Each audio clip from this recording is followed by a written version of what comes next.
Quadratic equations क्या होते हैं? जिन इक्वेशंस के डिग्री 2 होते हैं तो उन्हें क्या कहते हैं? क्वाड्रेटिक इक्वेशंस कहते हैं हम लोग। क्वाड्रेटिक इक्वेशंस कहने का मतलब हिंदी में क्या कहा जाता है? द्विघात समीकरण कहा जाता है। समझ आ रहा है? सो हम क्या करते हैं आज क्वाड्रेटिक इक्वेशन की बात करते हैं, ठीक है? क्वाड्रेटिक इक्वेशन जो होता है उसका क्या होता है कि ax² plus minus bx plus minus c equal to 0, ठीक है? जहां पर ध्यान रखना ये a और ये b और ये c तीनों आपके कोएफिशिएंट्स होंगे, कहने का कांस्टेंट टर्म्स होंगे। जैसे सब उसका लेते 3x² प्लस भी हो सकता है माइनस भी हो सकता है और 2x plus minus 3 is equal to 0, ठीक है? तो यहाँ पर आपके x², यहाँ पर आपका डिग्री 2 है और यहाँ पर x का पावर कुछ भी नहीं, मतलब यहाँ पर 1 होता है हमेशा और यहाँ पर x का पावर कुछ भी नहीं, ठीक है? x का पावर 0 होता है, वैसे उसको हम लोग मेंशन नहीं करते, हम लोग लिखते हैं, ठीक है? सो यहाँ पर क्या चीज होता है दोस्तों, ये आपका क्वाड्रेटिक इक्वेशन का फॉर्म होता है, समझ आया?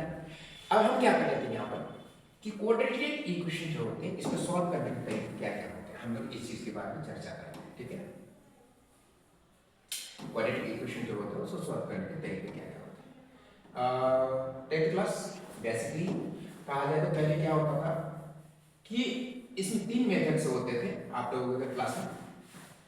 फर्स्ट वाला क्या होता है कि आपका सिंप्लीफाइड मेथड होता है जो कि स्प्लिटिंग मिडिल टर्म लेकर करते हैं, ठीक है? दूसरा वाला क्या होता है आपके जब splitting middle term not possible होता है तो उस दौरान हम क्या करते हैं डिस्क्रिमिनेंट मेथड लेकर के करते हैं जिसको विविध कर कहा जाता है हिंदी में। और तीसरा वाला आपके क्या होता था ये कंप्लीटिंग स्क्वायर मेथड हुआ करता था। सो अभी आप लोगों को सिलेबस से कंप्लीटिंग स्क्वायर जो है उसको ठीक निकाल दिया गया है, तो आपके पास 2 मेथड्स हैं, ठीक है? सबसे पहले तो अगर आपका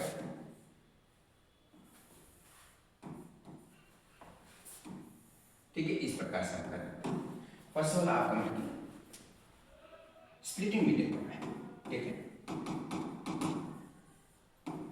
स्प्लिटिंग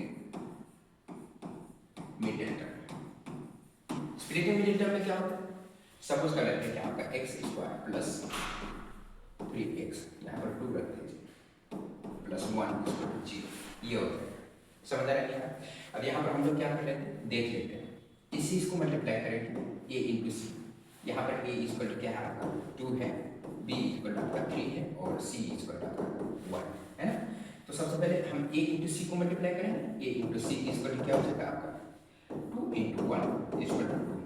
अब हम क्या करते हैं 2 का फैक्टर्स फाइंड करेंगे, 2 और 1 प्लस माइनस करके ये चीज आना चाहिए, ठीक है? समझ रहे नहीं आ रहा? ये जो फैक्टर्स हमने बनाए हैं उनको प्लस या माइनस करके ये चीज आना चाहिए, कौन सा बीच वाला, ठीक है? ये आपका डी वाला पार्ट।